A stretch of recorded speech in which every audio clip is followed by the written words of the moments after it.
자, 반갑습니다. 여러분들과 함께 책 리뷰를 시작해 보겠습니다. 자, 예전부터 한번 해보고 싶었었는데, 이렇게 기회가 되어서 할 수 있게 된 것을 다행스럽게 생각합니다. 설명이 부족하더라도, 그리고 교육자의 입장에서 바라보는 시각 때문에 전체적인 교수의 내용을 정확하게 전달하지 못하더라도 여러분들이 양해하시고 한번 이번 시간에는 간단히 들어보셨으면 좋겠습니다. 자, 이번에 리뷰할 책은 인류는 어떻게 기후에 영향을 미쳤는가라는 책입니다. 자, 영어 이름으로는 플러스, 플레그스 앤드 페트롤리움이라고 해서 P로 끝나는 세 글자로 설명을 하고 있습니다. 바로 이것은 각각 농업, 역병, 석유라고 하는 키워드가 되는데요. 마치 제라드 다이아몬드 교수의 총균세가 떠오르는 제목이지 않을까라는 생각이 듭니다. 자, 전체적인 내용은 이렇습니다. 기후변화라는 것은 예전부터 지금까지 일정한 주기성을 가지고 있었습니다. 자, 이 주기성에 대해서는 여러분들이 지구과학 시간에 수업을 통해서 배웠을 것이라 생각이 됩니다. 아마 세 가지 요인을 얘기했었죠. 하나는 그 지구 자전축 기울기의 변화, 그리고 지구 자전축 공전궤도 이식률, 그리고 자전축의 세차 운동, 이 세 가지를 가지고 얘기했을 것입니다. 자, 그런데 예외가 등장하고 예외가 어떤 이유 때문에 나타났는지 이것들을 충분히 파악하는 과정이 바로 기후변화 가설이라 할 수 있겠습니다. 불행스러운 것은 기후위기 문제가 정치적인 논쟁이 되고 있어서 한쪽은 환경을 지키자, 한쪽은 인간과 관련이 없다 라는 양극단에서만 자신의 주장을 발현하고 있다는 것이 안타까운 일이라 할 수 있습니다. 기후변화는 전 세계적 문제이기도 하며 정치적인 문제이기도 하지만 과학으로서 판단할 수 있는 문제이기 때문에 과학적인 시각에서 객관적으로, 그리고 인과관계보다는 뒤에서 나오겠지만 상관관계를 통해서 접근해 봤으면 좋겠다라는 생각을 하고 있습니다. 전체적으로는 19개의 챕터가 있는데 여기에 대한 제목을 간단하게 얘기하고 리뷰를 해보도록 하겠습니다. 자, 먼저 1장입니다. 자, 1장은 기후사와 인류사에 대한 얘기입니다. 역사를 의미하는 것이겠죠. 자, 관련된 그림을 보면서 얘기해 보겠습니다. 자, 여러분들은 토끼와 거북이에 대한 일화를 기억하고 있을 것입니다. 아마 토끼와 거북이가 달리기 시합을 했는데 토끼가 먼저 갔지만 중간에 있는 나무에서 낮잠을 잔 후에 나중에 거북이를 쫓아갔지만 이길 수가 없었더라라는 얘기가 되겠습니다. 자, 토끼는 재빠르게 따라갔지만 거북이를 따라갈 수 없었습니다. 왜? 거북이는 일찍 출발했죠. 나무를 중심으로 했을 때는 나무를 기점으로 했을 때는 일찍 출발해서 토끼와의 승부를 이겼다라고 할 수 있겠습니다. 자, 만약에 기후변화에서 토끼를 산업혁명, 그리고 거북이를 농업으로 대체하면 지구 기후에 많은 영향을 미치는 것은 그 누적이 많았던 농업이라고 할 수 있겠습니다. 지구과학 분야에서는 4가지 혁명이 있습니다. 하나는 지구의 나이에 대한 혁명.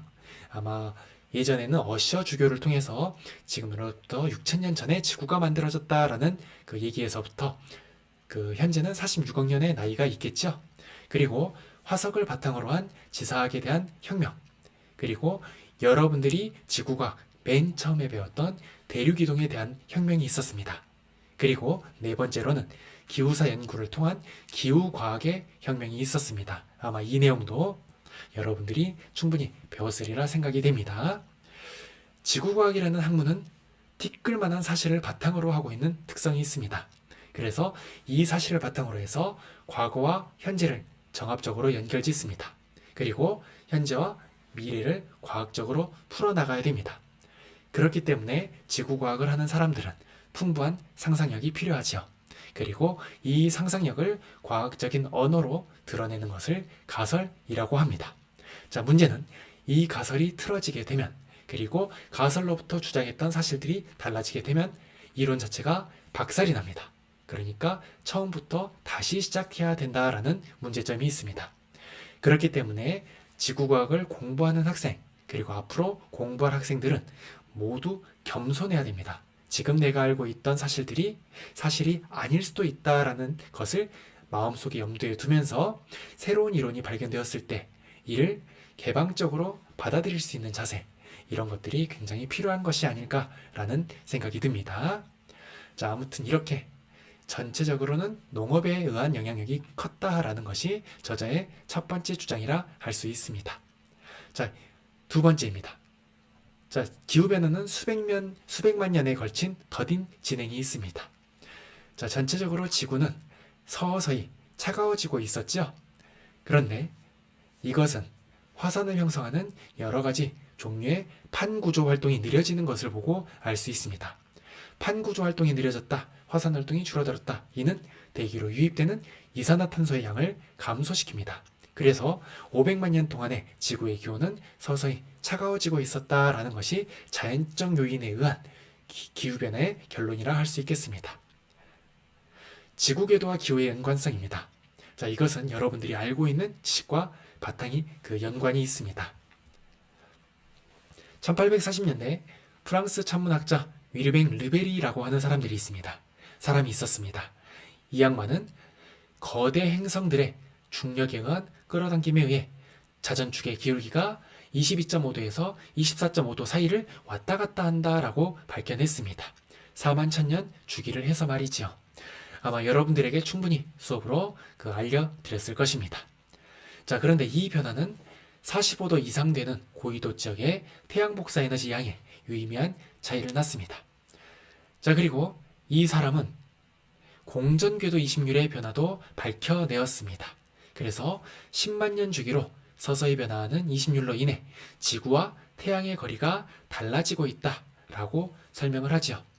자, 마지막으로 세차 운동은 1800년대 프랑스의 수학자였던 장르롱 달랑베르라고 하는 사람이 있습니다. 이 사람이 밝혀내게 되었었죠. 그리고 이 세 가지 변화는 태양 복사 에너지 양이 22,000년 주기로 변하고 그 변동폭은 약 10만 년 주기로 순환하고 있다라고 하는 패턴을 설명하게 되었습니다. 자, 그런데 우리는 프랑스의 천문학자에 대해서 배우지 않죠. 바로 밀란코비치에 대한 배움을 하게 되었습니다. 자, 왜냐?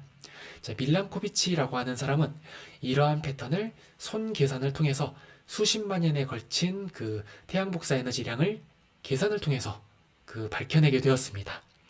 자, 대단히 어떤 경우에서 보면은 대단한 사람이지만 어떤 경우에서 보면은 참 미친 사람이 아닌가라는 생각이 됩니다. 특히 이 시기는 1911년 초부터 시작해서 1차 세계대전까지 걸쳐 있습니다. 그래서 이 사람은 오스트리아에 있는 감옥에 들어가게 되는데요. 감옥에서도 계산을 계속해서 하는 그런 근성을 보여주게 되었습니다. 자, 이처럼 이론이라는 것은 처음에 주장을 하고 만들어낸 사람의 이름을 기억하는 것이 아니라 마침표를 찍은, 다시 말해 집대성한 사람의 이름을 기억하고 있기 때문에 여러분들도 좋은 스승을 만나서, 좋은 기회를 만나서 이름을 남기면은 좋을 것 같다라는 생각이 듭니다. 자, 네 번째입니다. 지구 궤도 변화가 빙하기 주기를 좌우하다 입니다. 자, 밀란코비치는 후속 연구를 진행하였습니다. 자, 누구를 따라서 했느냐? 바로 쾌펜의 지침에 의거하여 진행했었죠. 쾌펜이라는 사람은 아마 여러분들이 이름을 한번 들어봤을 겁니다. 기후학 쪽에 관심이 있다면 들어봤을 것입니다. 자, 이 사람은 여름에 태양 복사 에너지 양이 빙상의 성장과 용융을 판가름하는 결정적인 요소라고 밝혔었지요. 그러니까 여름철에 빙하가 녹느냐 녹지 않느냐가 바로 빙하기를 다가오는데 중요한 역할을 한다라고 설명을 했었습니다. 하지만 이것은 가설이었습니다. 그래서 긍정도 부정도 되지 않은 어정쩡한 상태의 이론으로만 존재하게 됩니다. 자, 그리고 1958년에 밀란코비치는 세상을 떠나게 되지요. 아마 이처럼 비슷한 패턴을 가진 과학자가 하나 있었죠. 베게너라고 하는 사람이 있었을 겁니다. 이 사람의 장인이 페렐이라고 하는 사람이라고 했었죠. 기상학자였습니다. 그래서 페렐과 쾌펜 모두 기상학과 기후학에 큰 영향을 미쳤지만 이 뒤에 있는 과학자들이 조금 더 어려움을 겪었던 게 아닌가라는 생각이 듭니다.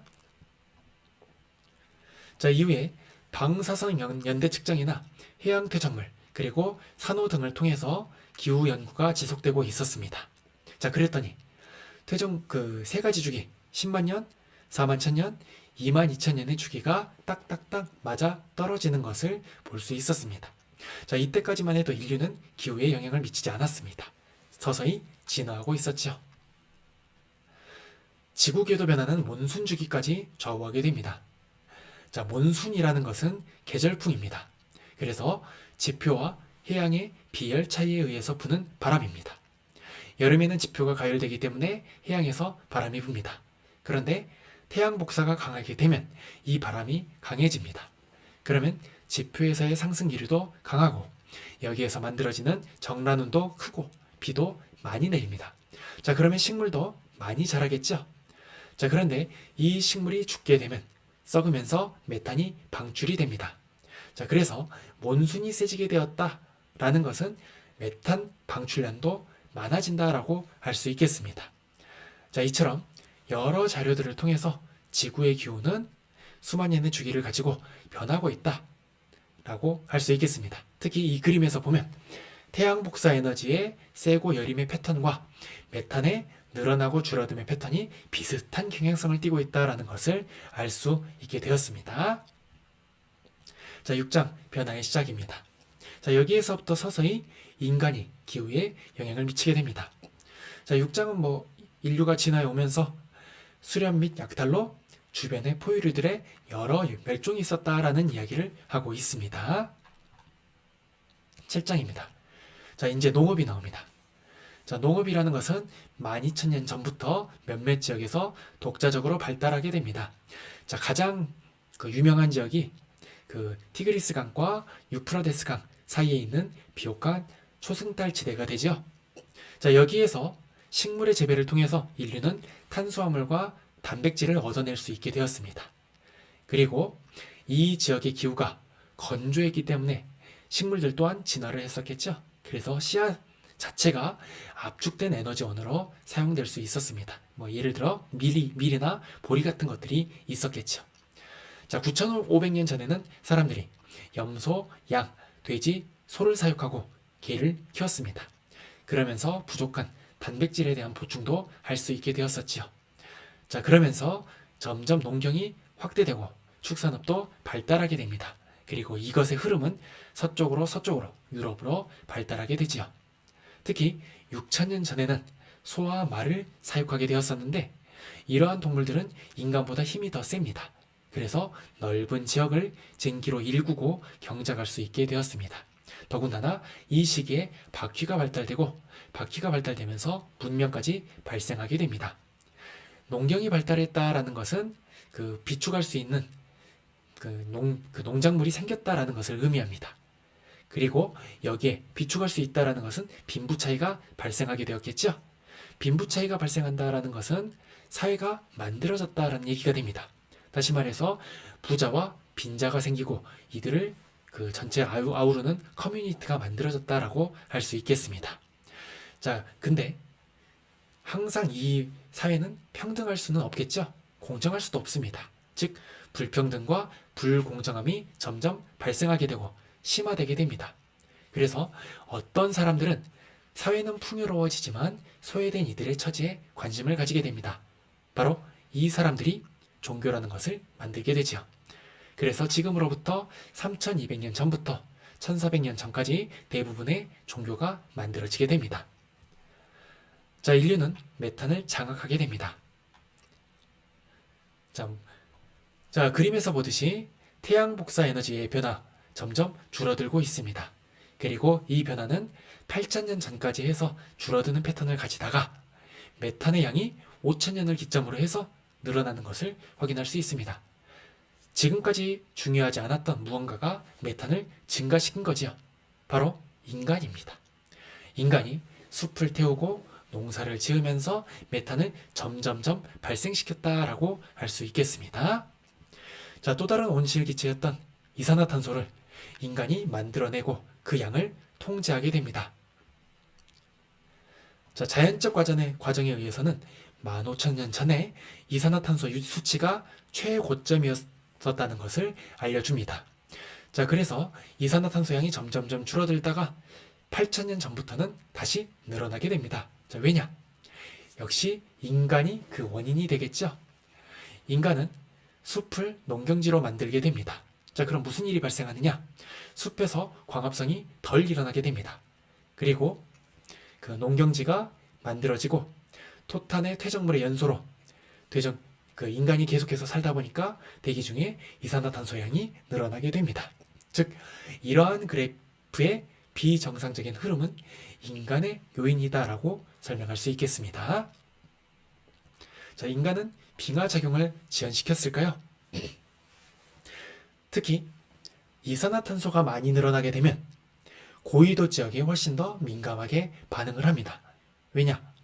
이 지역에 얼음과 눈이 존재하기 때문에 태양 복사 에너지 반사량이 상당히 달라지기 때문이지요. 만약에 인간이 없었다면, 다시 말해 인간이 만든 온실가스를 제거했다면 어떤 일이 발생하느냐? 지구의 온도는 15,000년 전보다 2도 정도 냉각이 됩니다. 많은 곳은 7도까지 내려갈 수도 있죠. 자, 만약 이 지역에 얼음이 생기고 그 여름을 거치며 살아남는다면 아마 지금 이 시기는 빙하기가 아닐까라고 생각이 됩니다. 다시 말해서 인간의 활동이 빙하기를 지연시키고 있다라고 저자는 설명하고 있습니다. 자, 그래서 기온이 쭉쭉 올라가고 있는 게 보이죠? 자, 11장 도전과 응전입니다. 여기에서는 본인의 그 주장을 전개하는 챕터라고 할 수 있습니다. 아까 말했던 이산화탄소나 메테인 같은 것들이 그 증가하는 것이 인간이 원인이다라는 본인의 그 저자의 설명이라고 할 수 있습니다. 자, 여기까지는 농업이 기후의 변화를 일으키고 있다라고 설명하는 내용이 되겠습니다. 자, 두 번째로 넘어가겠습니다. 자, 두 번째 설명하는 것은 바로 질병입니다. 자, 질병이 기후변화에 개입하다. 자, 이산화탄소의 그 농도는 그 시간이 지남에 따라 많아질 때도 있었고 줄어들 때도 있었습니다. 특히 지난 1000년간 북반구의 기온은 서서히 냉각되고 있었는데요. 1300년대와 1500년대 급격한 냉각이 있었습니다. 자, 현재에는 급격히 기온이 상승하는 추세이죠. 자, 이를 자연적인 요인으로만 설명하기에는 한계가 있지요. 자, 그래서 갑자기 이산화탄소를 그 농도를 낮춰준 과정, 그러니까 1300년과 1500년대, 자, 이때 왜 이산화탄소 농도가 낮아졌는지 탐구를 해봐야 되는 게 첫 번째. 두 번째는 1800년대 이후에 그 급격히 이산화탄소가 늘어난 원인이 무엇인지 이것을 탐구해보는 것이 두 번째가 되겠습니다. 13장 질병, 전쟁, 기근, 죽음. 자, 어떤 것이 기후변화에 영향을 미쳤을까요? 남극 대륙 얼음 코어에서 이산화탄소 농도가 낮게 나온 시기들이 있었습니다. 바로 세계적인 유행병들과 상관관계가 있었지요. 자, 여기에 나와 있는 것이 지난 2000년간의 그 유행병, 그리고 세계적 유행병 그 것들의 리스트가 되겠습니다. 세계적 유행병이라고 하는 것은 팬데믹이라고 할 수 있죠. 그리고 국지적, 지역적 유행병은 에피데믹이라고도 합니다. 자, 특히 6세기, 그러니까 540년에서 590년까지 이어진 유스타니아누스 역병이라는 게 있습니다. 아마 그 동로마 제국 초기의 역병인데요. 이것은 지금으로 말하자면 흑사병입니다. 흑사병인데 심할 때는 도시의 하루 사망자가 1만 명까지 되었다고 합니다. 지금의 코로나랑은 비교할 수 없을 정도의 그 역병이라 할 수 있겠죠. 자, 그러면 어떤 일이 발생하느냐? 사망자가 이렇게 늘어나는데 사망하지 않고 면역력을 획득한 사람들이 있을 겁니다. 이 사람들이 살아남습니다. 그리고 이 사람들이 자녀를 낳겠죠? 그러면 그 병은 기세가 누그러뜨려집니다. 그러면 이 자녀들은 또 새로운 세대 구성원들은 면역력이 부족해질 수 있습니다. 그러면 또 이때 다시 병이 재발할 수 있죠. 그래서 540년에서 590년이라고 써져 있는데 10년에서 20년 간격으로 역병이 지속이 됩니다. 1300년대에는 아시아에서 온 역병이 전 인구의 그 3분의 1을 죽입니다. 역시 흑사병인데요. 여기에서도 살아남은 사람들이 있겠죠. 유럽의 인구의 3분의 1을 죽였다고는 하지만 여기에 천연두까지 더해지게 됩니다. 그래서 유럽은 난리가 나게 되죠. 300년 정도의 역병이 계속해서 지속되었다고 하니까 진짜 지금 코로나는 진짜 아무것도 아닙니다. 자, 여기에서 살아남은 사람들이 있습니다. 이 사람들은 아메리카 대륙으로 넘어갑니다. 자, 그랬더니 질병을 전파하게 되고 아메리카 원주민 500만 명을 다 하늘나라로 보내게 되죠. 여기에 대한 자세한 내용은 총균쇠라고 하는 책에도 쓰여져 있습니다. 자, 이렇게 많은 사람들이 죽다 보니까 대기 중에 이산화탄소 양이 감소했을 것이다 라고 생각을 할 수 있습니다. 실제로 이 시기에 이산화탄소 양이 줄어들었습니다. 하지만 여러분들이 해석을 할 때 주의해야 될 것은 이것은 상관관계이지 인과관계가 아니다라는 것입니다. 자, 그러면 왜 사람들이 죽게 되면 이산화탄소 양이 줄어들게 되었을까요? 바로 농경과 관련이 있습니다. 사람들이 줄어들게 되면 경작을 하지 못하게 됩니다. 경작을 하지 못하게 되면 이 지역은 다시 숲이 되지요. 숲이 되었다라는 것은 광합성량이 증가하게 됩니다. 그러면서 대기 중에 존재하던 이산화탄소 양을 줄어들게 합니다. 자, 그래서 사람이 죽고 농경지가 숲으로 변하고 숲이 이산화탄소를 빨아들이는 과정에서 점점 대기 중 이산화탄소 양이 줄어들지 않았나라는 가설을 세울 수가 있겠습니다. 자, 15장. 자, 여기에서 보이는 그림이 바로 그것입니다. 세계적 유행병이 있었을 때 빙하 안에 들어있던 이산화탄소의 양이 급격히 줄어들었다라는 것을 확인할 수 있습니다. 특히 1500년대 이후로 해서, 그러니까 아메리카 대륙을 발견하고 거기에 있던 원주민들이 많이 죽었을 때 굉장히 많은 온도 감소가 있었다라고 설명할 수 있겠습니다. 뒤에서도 있겠지만 여러 요인들 중에 하나라고 보시면 되겠습니다. 자, 여기까지가 두 번째 역병에 의한 이산화탄소 양의 변화, 기후변화라고 할 수 있겠습니다. 자, 그런데 온실가스, 자, 여기에서부터는 좀 다른 문제입니다. 자, 인간이 산업활동을 하면서 여러 가지 온실기체들을 방출하게 됩니다. 자, 그런데 이게 모두 지구기온을 상승시키는 것이 아니라 황산염, 그러니까 이산화황 같은 애들은 기온을 낮추는 요인이 될 수도 있다라고 설명을 하지요. 그래서 여기에 나와 있는 황산염의 양, 이것들을 시간에 따라서 나타낸 그래프라 할 수 있겠습니다. 자, 미래의 온난화 규모는 어떻게 될까요? 모릅니다. 자, 과거에서 먼 미래까지 지구 기후의 변화가 어떻게 변화되고 있었는지 4단계로 구분해 보겠습니다. 자, 먼저 지금으로부터, 그러니까 인간입니다. 8,000년 전에서부터 200년 전까지는 그래도 자연적 요인이, 지금으로부터 8,000년 전까지는 자연적 요인이 지구 기후의 주된 변화 요인이었습니다. 그러다가 8,000년 전부터 200년 전까지는 농업이 기후변화에 많은 영향을 미치게 되었고, 200년 전부터 현재, 그리고 300년 후까지는 화석연료의 연소가, 거기서 나온 온실기체가 기후변화를 일으키지 않을까라고 생각이 됩니다. 자, 근데 온실기체가 늘어났다라고 해서 지구 기후변화가 바로 일어나진 않습니다. 자, 왜냐? 자, 이것은 어느 정도 딜레이가 걸리기 때문이죠. 이것을 지구 기후 시스템의 반응 속도라고 하는데, 전체적인 반응 속도는 수십 년 정도의 시간적 간격을 두고 있습니다. 그러니까 올해 많은 양의 온실기체를 방출하였다라고 하더라도 이것에 의한 요인은 20년, 30년 후에 발생한다라고 할 수 있겠죠. 즉, 지금의 결과가 우리들의 후손이 받을 피해가 된다라는 설명이 되겠습니다. 자, 마지막으로 300년 후에는 대기 중에 있던 이산화탄소가 다시 바다에 녹고 탄산칼슘이 만들어지며 소비됩니다. 그러면서 빙하가 다시 만들어질 수 있지 않을까라고 예상을 해봅니다. 물론 예측입니다. 자, 기후위기는 가해자와 피해자가 갈리는 것이 특징입니다. 특히 예전에 농업과 산업화로 인해서 만들어진 선진국들이 있습니다. 사실은 이산화탄소는 이 선진국들이 굉장히 많이 배출을 했었죠. 하지만 그 부담은 전 세계와 함께 나눠 가지려 하고 있습니다. 예를 들어 파리 협약이라든지 COP26이라든지 또 요즘에 최근에 핫하게 이슈가 됐던 RE100이라든지 그런 것들이 있죠. 자, 근데 문제는 오세아니아 지역입니다. 여기는 해수면 상승으로 인해서 피해를 받고 있습니다. 근데 여기에서 발생한 기후난민에 대한 선진국들은 잘 반응을 하지 않고 있지요. 자, 그리고 아까 말했던 반응 속도로 인해서 우리가 소위 똥을 싸게 되면 기후위기의 피해는 다음 세대가 받게 됩니다. 그래서 지금의 세금 등으로 또는 기술 등으로 인해서 미래 세대의 부담을 덜어야 되는 것이 맞지만 그 얘기를 듣지 않지요. 왜?